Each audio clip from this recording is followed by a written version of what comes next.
आणि आता पाहूयात खास रिपोर्ट। बातमी राज्यातनं येतेय।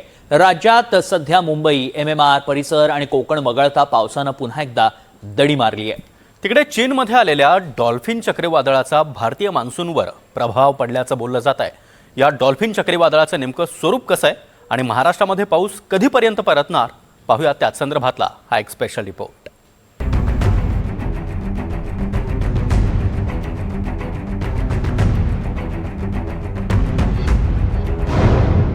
चीनच्या डॉल्फिननं रोखला महाराष्ट्राचा पाऊस। 15 ऑगस्टपर्यंत फक्त घाटमाथ्यावर बरसणार। उत्तर महाराष्ट्र, मध्य महाराष्ट्र, मराठवाडा आणि विदर्भात पावसाची उघडीप। प्रशांत महासागरात सक्रिय झालेल्या एल निनोच्या प्रभावानं महाराष्ट्रात अनियमित पाऊस बरसतोय। त्यातच आता पावसानं पुन्हा एकदा मोठा ब्रेक घेतला असून हा संपूर्ण आठवडा राज्यभरात पावसाचं प्रमाण अत्यल्प असेल असा अंदाज वर्तवण्यात आलाय। हवामान विभागाच्या अंदाजानुसार 15 ऑगस्टपर्यंत मुंबई, MMR परिसर आणि कोकण वगळता उर्वरित महाराष्ट्रात पावसाची शक्यता नाही। अफगाणिस्तानाकडून दक्षिण भारताकडे वाहणाऱ्या कोरड्या वाऱ्यांमुळे उत्तर महाराष्ट्र, मध्य महाराष्ट्र, मराठवाडा आणि विदर्भात पावसानं पूर्णपणे उघडीप घेतली आहे। त्यातच चीनच्या किनारपट्टीवर धडकलेल्या डॉल्फिन चक्रीवादळाचा परिणाम भारतीय मॉन्सूनवर झालाय।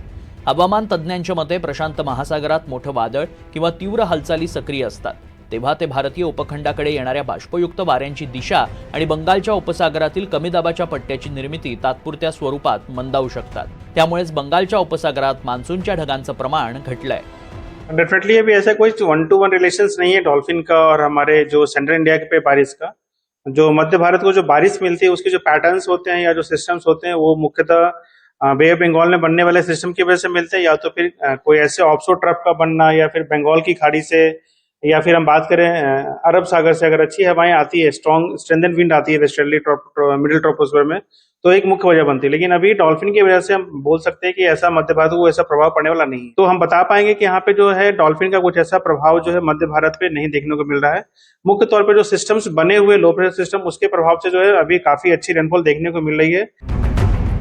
चीनच्या किनारपट्टीवर धडकलेल्या डॉल्फिन चक्रीवादळामुळे भारताच्या मॉन्सूनवर परिणाम झालाच आहे।